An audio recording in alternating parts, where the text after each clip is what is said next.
Welcome to our third webinar in the Family Voices series, which is hosted by the HD Alliance UK and Ireland. My name is Patricia Towie and I work for the Huntington's Disease Association in Ireland. I'd like to thank my colleagues, John Gregor, who's a specialist advisor with the Huntington's Disease Association, and he's facilitating the webinar this evening. And thanks also to Roisin Eady from the Scottish Huntington's Association and to Sorcha McPhillips from the Huntington's Association in Northern Ireland for their input for this webinar. So we're joined by the lovely Siobhan, who's going to discuss when she first came to hear about Huntington's in her husband's family. And Siobhan is going to share her personal PGD journey. PGD, or pre-implementation genetic diagnosis, can help couples with a known risk of a genetic condition avoid passing the condition on to their children. Embryos are screened and selected prior to IV implementation. There are differences in how PGD is funded in each country, so we would ask that if you have specific questions about this, please do contact your local Huntington's Association or your genetic clinic indeed.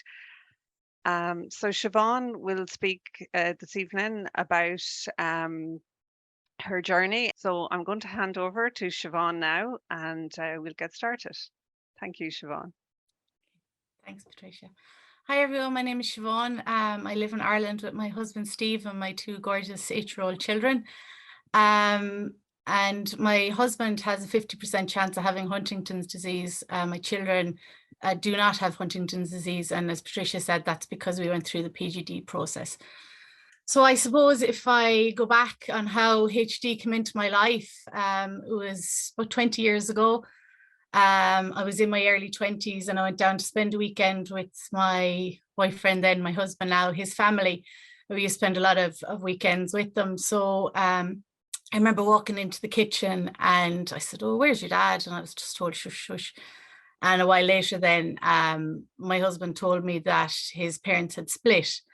And so that was a huge shock to us. We weren't expecting it. So we used to go everywhere together. I mean, we used to go for meals together, down to the beach. We used to go for drives. So it really wasn't expected. It was a huge shock. And then I suppose, I can't remember the timelines, but it was either weeks or months later.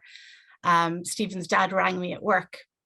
I remember being at work and I answered the phone and the conversation turned into, I suppose maybe the reason why they split, or was just trying to explain it a bit more, in that his wife, Stephen's mum, had Huntington's disease, and also her mother also had it. Then he went on to explain that that meant that Stephen had a 50% chance of having it, as did his sister, and any children that Stephen might have in the future, if he is positive for the Huntington's gene, it would mean that his children would have a 50% chance. So I got off the phone, of course, started researching everything, didn't like anything I heard. I suppose everything was negative, but I just really, I contacted the Huntington's Disease Association of Ireland. I didn't like what they said at the time, but I have to say now they're so unbelievably supportive. Thank you, Patricia. So I just didn't like what they had to say, because I suppose I really just wanted someone to tell me, "Oh, this is nothing, don't worry about it." But that wasn't, I suppose, the case. And I knew before my husband, so that was kind of hard to deal with, because his dad wasn't coming up to tell him until the weekend. So therefore, I went home to my parents looking for support. They've always been very supportive to me, and I just burst out crying. And they're not used to me doing things like that. I'm very composed. So that was a big shock to them. And we just started researching. And I suppose by the weekend then Stephen found out, so we could maybe fall apart together and build ourselves up together. So we started researching more. And I suppose the main thing was, were we or were we not going to get tested? We decided at that time that no, we weren't going to get tested. I suppose our main reason for that being that if we did get tested, there was no immediate treatment that we could start, really. We'd kind of need to wait until the symptoms showed. And we didn't kind of want to do that, because we were afraid that if symptoms did show, which might be just natural symptoms, he might drop something, rather than me giving out to him, we'd be worried that, okay, this is the start of the condition. And yeah, and it was just it was a really stressful time for us. You know, we were worrying about our family, we were worrying about our future. Life had been really good to us up until our early 20s, and then we're just hit with this big grown-up problem that we had to deal with. So we had, you know, daily breakdowns, they turned into weekly worries, they turned into monthly worries, and then we kind of just thought about it maybe every few months and every few years, and we kind of pushed it under the carpet as much as we could. Yeah. Obviously, you know, sometimes you'd wake up at night as you know, something will just hit you and you'll start worrying again, but mostly we did push it away, and it didn't really impact our lives a huge amount. And so we got married then, and we decided that we wanted, well, we had discussed having children, but I suppose when I found out about Stephen, and even when he found out about himself and the risk, that was just, as I said, it was just a really, really hard time. And we weren't sure, I suppose it was a little bit raw, and we weren't sure if we could do it over again, especially, you know, at the risk of having children and just always wondering and worrying and having that there. So we decided we wouldn't. But then, you know, a few years on, we both realized we really do want kids.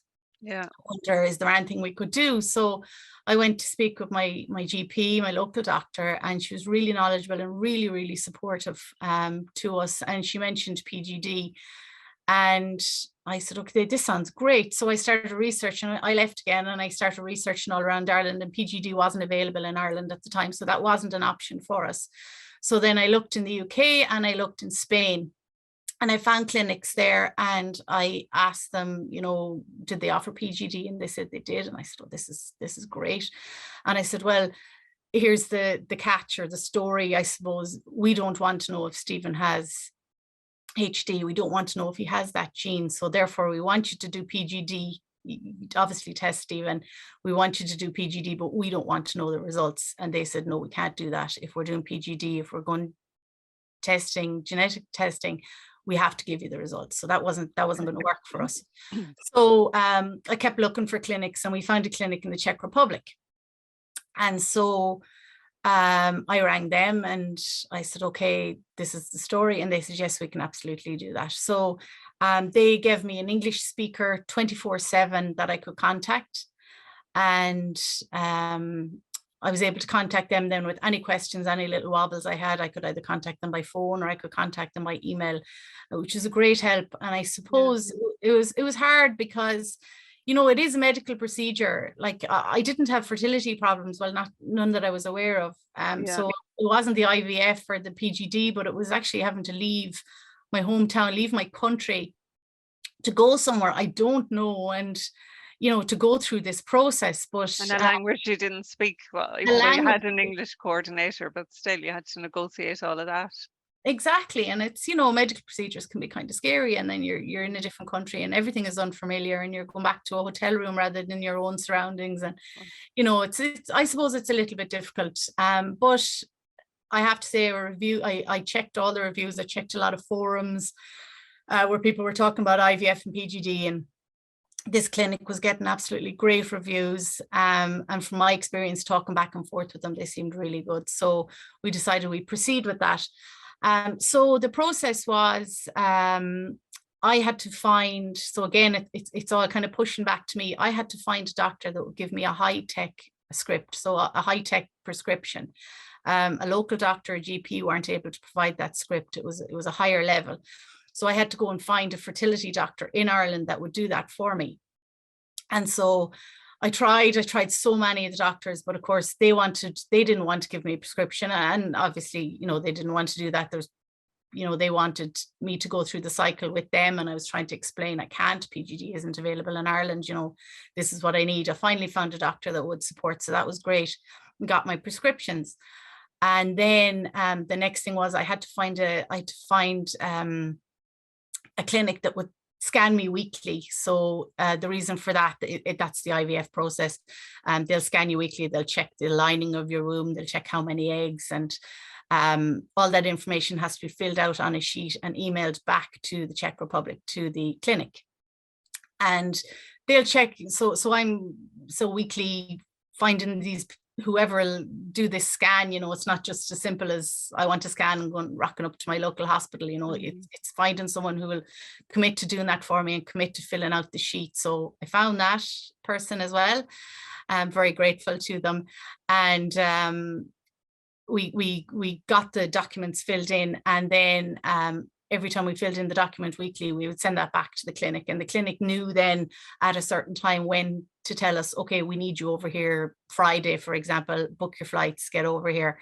So we did that, flew over.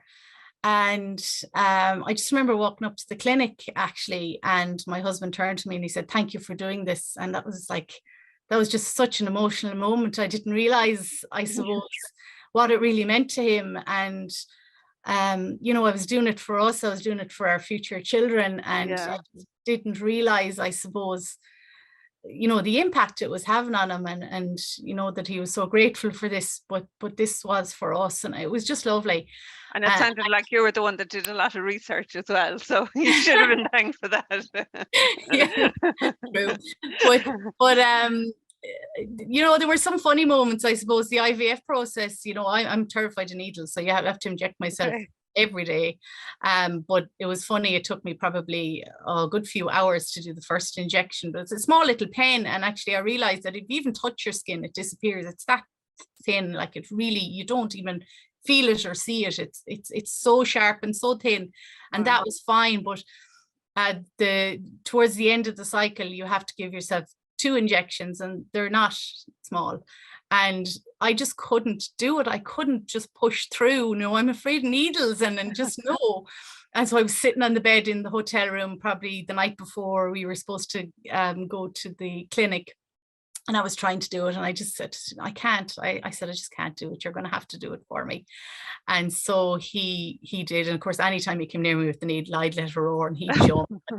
I just remember it as being... Somebody was knocking on the hotel door to see what was going on. I know it was stressful, but we laughed so much. And it turns out he's really good at giving injections. But no, it was you know, it was just something to laugh about in the midst of it all. Like, but it was very funny. And I'll always remember, I can picture exactly where I was sitting on the bed, and we laughed so much because every time he tried to do it, it was just a roar. But anyway, we went up to the clinic.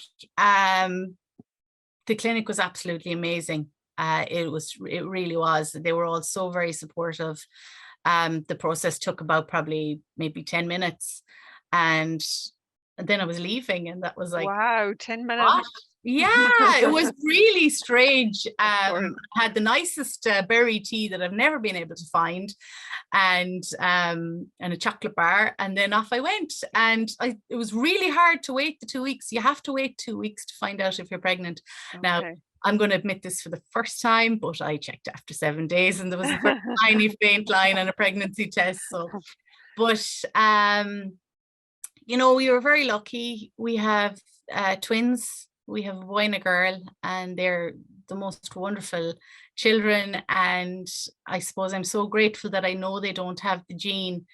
I've absolutely no regrets going through the process. I have no regrets that Stephen hasn't been tested, and he has no regrets. And it's not something we intend to do unless we need to. One thing I will say, I suppose, I went into this with blinkers on. Okay, this is what I need to do to have children, to make sure that they don't have the HD gene. You know, this is the process I need to follow, and I never actually sat down and thought about it. So one thing, I think counselling, you know, might be beneficial if anyone's thinking of doing this, because I have they have 5 embryos for me, I suppose, and I only use 2. And I look at my children every day, and I just think, you know, what could be with the other 3. They're in the freezer. They're in the freezer. They're still in a freezer over in the Czech Republic, and I'll continue to pay for them because I just couldn't you know, my heart breaks to think that I could just make a phone call and say, turn off that, you know, freezer. But again, that's me personally. That's how I think. Doesn't mean it's the right or wrong thing, but it's just something Yeah. I suppose I wanted to pass on, because nobody talks about that. And I think, you know, if anything, awareness is just so important. Yeah, that's what I was going to ask you, Siobhan. Did you know about that in advance? I mean, did they tell you that there would be the chance that you'd have extra, and how would you No, consider no, storing? they didn't. I mean, they told me kind of as we were going through it, they told me they'd try and get a number of embryos. We didn't kind of go into detail, and then they said, oh, they have 5. And again, never thought about it. The only time I thought about it was after the children were born, and thinking, you know, Yeah. these are people, and there's 3 more, and what if they're exactly like these wonderful people here? And Mm, so I suppose no, they did tell me maybe, but if I had the chance again, and again, this is an ideal world, you know, it mightn't be possible, but if I had the chance again, I might say, look, we want to try for twins, maybe just get 2. And if we need to go through the cycle again, we will. But I think the reason that they get 5 is because this is an IVF process, and typically it's used for people who have fertility problems, and people aren't always lucky the first time around. So therefore yeah. you'll have 3 more embryos to try. Yeah. But look, we're a really happy family. We very positive. We try and, you know, look on the bright side. We don't really think about Huntington's too much. You know, as I said, everyone has a bad day, and it might pop up, or you might think of something. And but mostly, you know, we just get on with our lives, you know, our busy lives. Yeah. And I just think, look at one of these trials, you know, somebody will just need to do a small tweak, and they'll find what we need. Or, you know, things change. Like, I mean, PGD wasn't available. It's only been available for 34 years now. Um, And and I then, guess, you know, it wasn't even available in a lot of countries, even though it might have technically or yeah, theoretically been available. It wasn't, like, as you said yourself, it wasn't available in Ireland at the time that you did it, yeah, you know. So you're right. I mean, science progresses all the time, and we're all hoping that it will progress to a stage where there will be effective treatments. Can I absolutely. ask? Can I ask, Siobhan, was there ever a stage that you considered whether it might work or not? Or did you think about that at all, that it mightn't work? Or because I know, you know, it's not everybody is successful with PGD. No, I didn't. I really didn't. As I said, I suppose you know, it was kind of up until my early 20s, life had always been good to me. And, you know, I just had a positive outlook, and I just didn't have fertility problems. So, well, not that I knew of, and I never even considered that I might have. So I just, no, I just decided that this is what needed to be done, and I was going to get from A to B. So no, I didn't. I researched the clinic. They had a really good name. They had really good successful rates. Spoke to the doctors. I spoke to my contact a lot. My GP was very supportive. So I suppose I'd kind of researched everything, and it was the clinic I was happy with. I never even thought to consider that. But when you're young, you don't consider that anything could go wrong. You Yeah. just expect life to bend around you, don't you really? Yeah, So yeah, I suppose I yeah, can vaguely remember that. yeah, I can't anymore. That stage. Yeah, and I suppose when you were going through the PGD, did you go through that kind of emotional mood swing that you might hear about?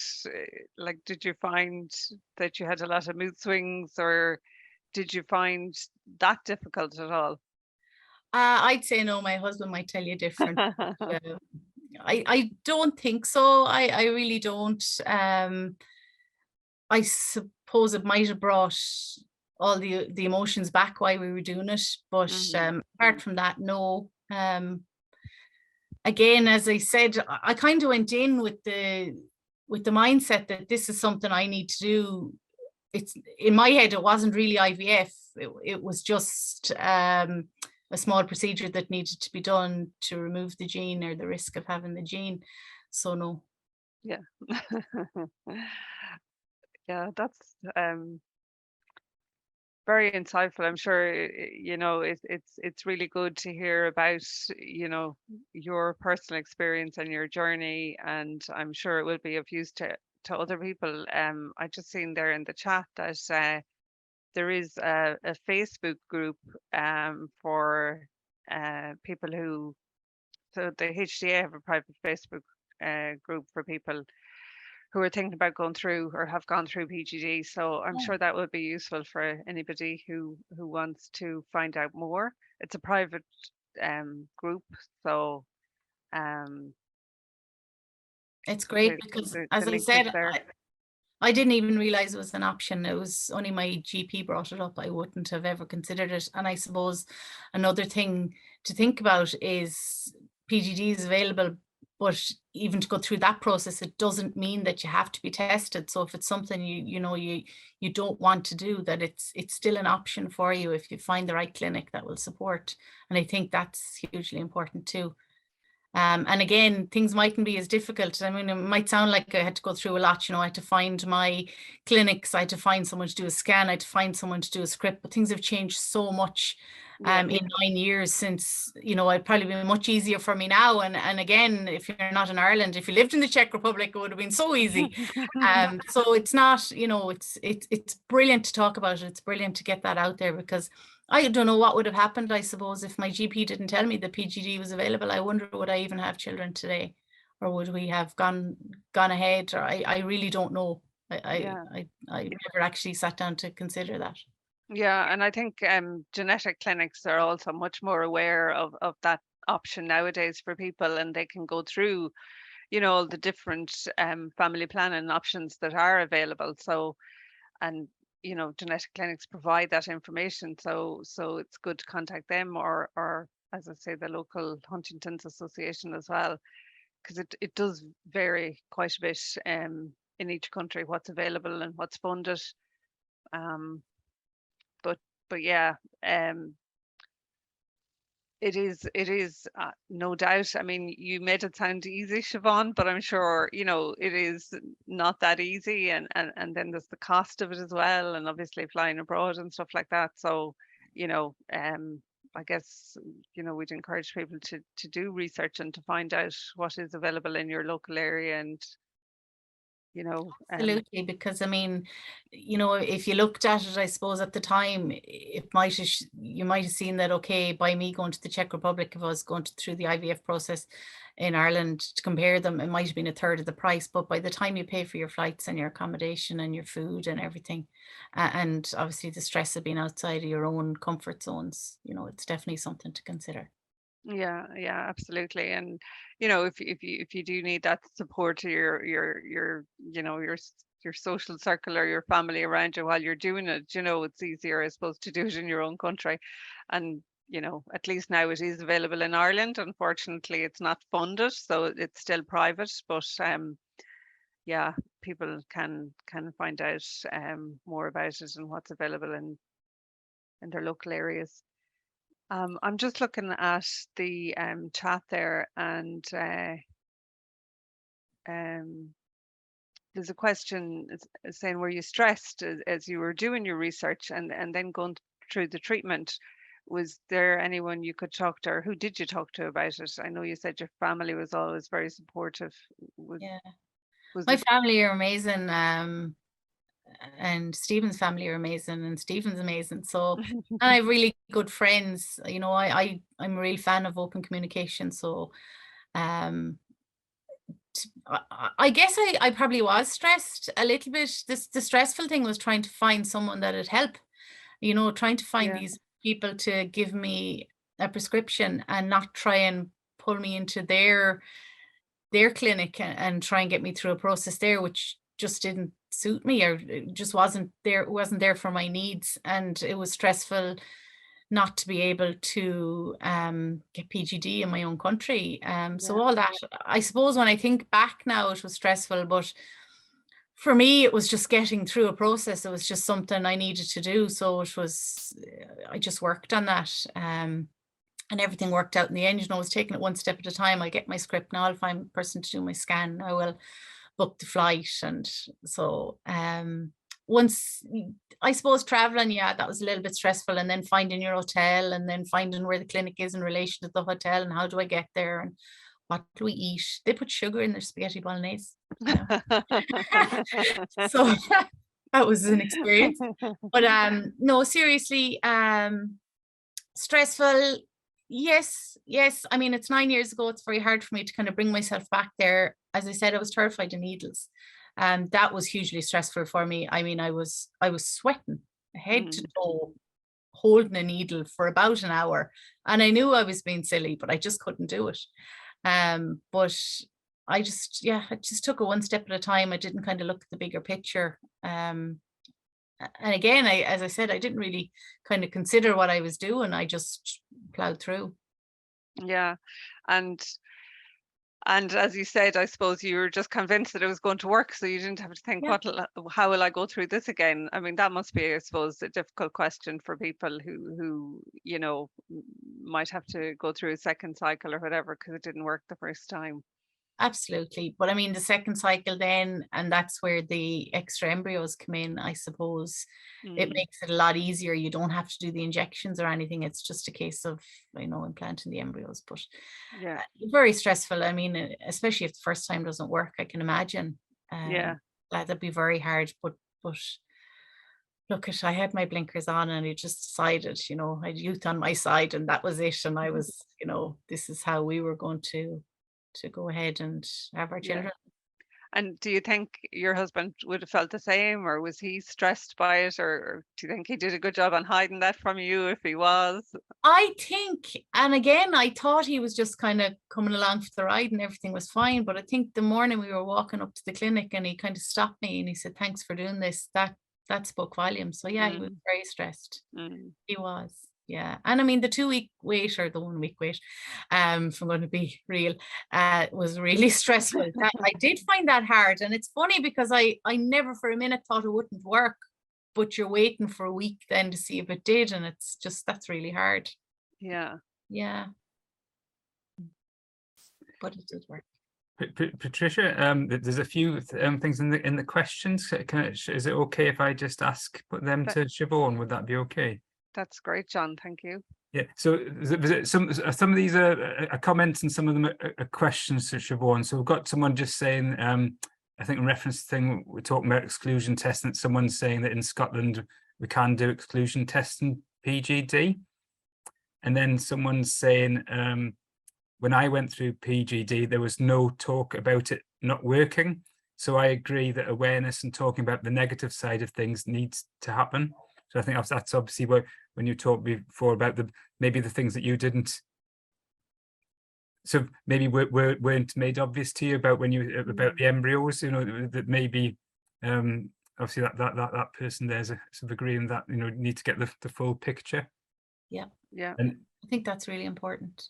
I've seen that on a few forums where people mention even going through the IVF process that they never actually considered the implications of having 5 embryos and not using them all. It's very important to talk about it. And we've got a question here. Someone's saying, "Thank you for sharing your story. Looking to the future, how do you perceive that you and your husband will look back on your journey if in the future his genetic status becomes clear?" As in he has a positive result, I guess. I suppose okay. Either way, really. I think, yeah, okay. Well, I mean, for us, it means we did the right thing. I mean, it'll be heartbreaking if he does have it, but he promised me, and he promised me that he's gonna, if he is positive, he's gonna fight it with everything he has, and he's gonna take every drug possible, and he's gonna do every trial possible, and that's all I can ask from him, that he's gonna fight really hard. So I suppose, yeah, I think the question might have gone off topic a bit, but I think the question was, would we feel we did the right thing looking back? And I think, yes, absolutely. And I think even now looking back, we do think we did the right thing. I mean, life's hard. It is hard, and anything can happen at any time. And I suppose this one less thing to worry about for our children. And I suppose, Siobhan, there's also the possibility that, you might look back and think, oh, had we done the genetic test and he doesn't have the gene, we could have avoided this. But it wasn't, you know, No. you've said it wasn't that stressful. So you think it was worth it either way, you know. There's a lot of beautiful moments in the stress, you know, there Yeah. really is. So yeah, it's an interesting way of thinking about it, but no, I no regrets, no. And I did kind of hope that maybe, although in every single communication I ever had with the clinic in the Czech Republic, I nearly had a signature at the end of my email, or I nearly had nearly a verbal tick to say, do not tell me about Stephen's results, you know, because I just didn't want that. I didn't want to know, and this was the whole purpose. But I kind of secretly hoped that maybe if the result was negative, they'd tell me, you know. So but no, we did the right thing, and regardless of what the future brings, no regrets. Great. We've got another question here saying, thank you, Siobhan and Patricia. I teach pathology to radiographers, and I include Huntington's as part of the central nervous system genetic diseases. I'm keen to include patient stories, etc. Are there any internet resources you would deem suitable for undergraduate students to learn more about PGD? I think maybe for that one, it might be a good idea to contact one of the organizations, and we've got the details at the end, because we would be able to point you in the direction of a few things. So if you want to get in touch, I don't know whereabouts you are, but it doesn't really matter. We'll probably all be able to point you in the direction of things that might be helpful. So we'll put the contact details up at the end. We've got another one, and I'm not sure. I don't want to really put you on the spot about this, Siobhan. Someone's saying, would you be open to being contacted after the call in future regarding your experience? I think maybe you could contact Patricia and yeah, absolutely. Yeah. If people want to contact the Huntington's Association, info at huntingtons.ie, and then we can check with Siobhan whether she's available or that's no problem at all. Absolutely. If you could just run it through Patricia, run it through the Huntington's Disease Association of Ireland, you know, I'd be happy to talk to anyone. Now, I will say that I'm not going to give you any medical information or medical advice. It'll be really a personal journey story that, you know, if you want to talk anything out, absolutely. Yeah, that's great. And also just a reminder once again that there is that Facebook group as well, so that, you know, you can join the Facebook group. It's a way to talk to people who've gone through the experience. Yeah. Great. We've got someone here saying, Siobhan, thank you so much for telling your story. As a genetic counsellor working within NHS, I definitely have a newfound appreciation for the exclusion PGD for people at 25% risk of HD. So glad that you found the best thing for your family. Oh, that's a lovely comment. Thank you. That's really lovely. Thank you. And then we've got a question underneath that saying, can I ask how many eggs you retrieved and how many made it to day 5 and 6? And then how many were tested negative? So again, that's not something I would have known, because I didn't want to know that. We didn't want to know whether Stephen has Huntington's. And of course, if they told me that any of the eggs had been excluded, then I would have known there was a reason for that, and that he would have had, you know, that Stephen would have a positive result. So I don't know any of that information. I didn't ask for it. I didn't want it. So I was just told there was 5 embryos. I have 2 downstairs now, and 3 in a freezer over in the Czech Republic. Oh, and someone's saying the chat's disabled. I'm not sure how that's happened, but so yeah. So if there's any problem with the chat, just obviously put it in the question and answers. Someone's asking Siobhan, what year was it when you went over, and asking how old you were? I don't know if you mind answering that. No, I don't. Of course, I don't. No, it was probably 2013. I don't know. I'm very bad at maths. I was 34, 35. Someone saying here, one of the most difficult things for people out with the Huntington's disease community is to understand about HD is why people don't want to be tested. And can you explain a bit more about that? I think it's talking obviously generally about why people might not want to be tested. I can, is that for me? Why? Yeah, Siobhan, is that all right? Yeah, so why we didn't want to be tested was, I suppose, and again, I don't want to be negative about this, but we just talked about it, and I suppose if you get an infection or you find a lump and you go to a doctor and you get a diagnosis, you know, most likely they can start treatment immediately. Our understanding of Huntington's was that you would be tested, if you got a positive result, then you're kind of waiting for symptoms to start, and then the symptoms will be treated. And so I know you can still do a lot. I know you can, you can eat well, you can, make sure your mind and your body are healthy. But we just didn't want to do that. We didn't want to think that, okay, if Stephen drops something, or I don't know, his arm automatically jerks, or his leg or something, will we go, okay, because he is positive for the gene, is this the start of it? And then all the panic around that too. So it's just something we just decided that just wasn't for us, and we just felt really strongly about it. Again, I don't want to be negative about this. It was just that was our own personal decision, and it still is. It still stands.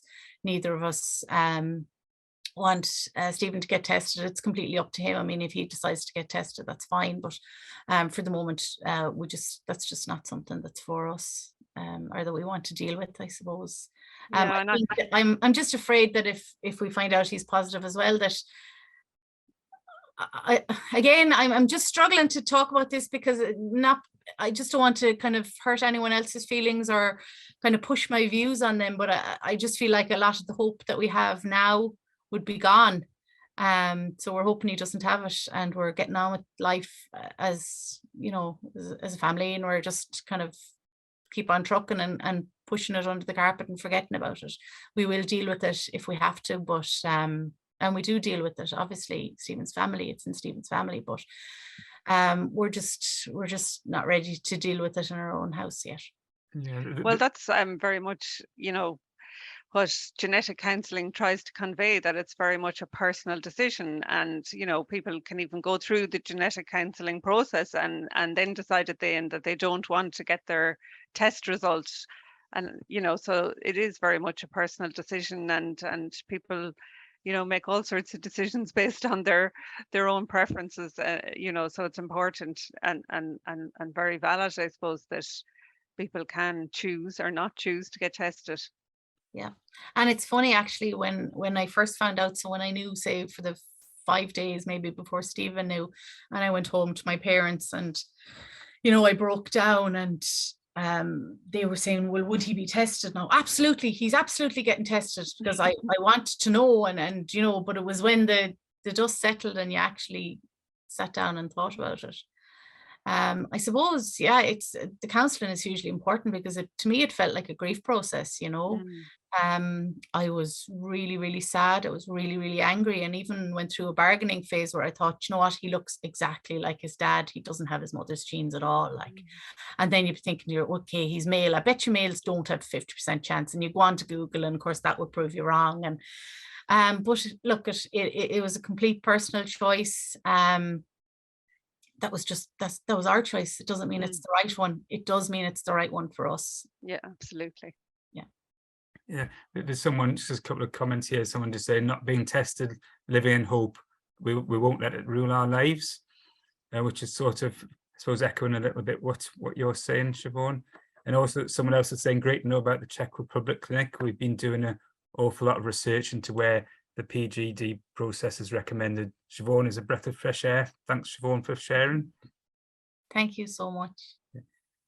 I mean, I suppose just on the back of that, just to echo what Patricia said at the beginning, really, if you have got questions about PGD, it's a good idea to get in touch with one of the either one of the UK or Ireland organisations for more information about that, or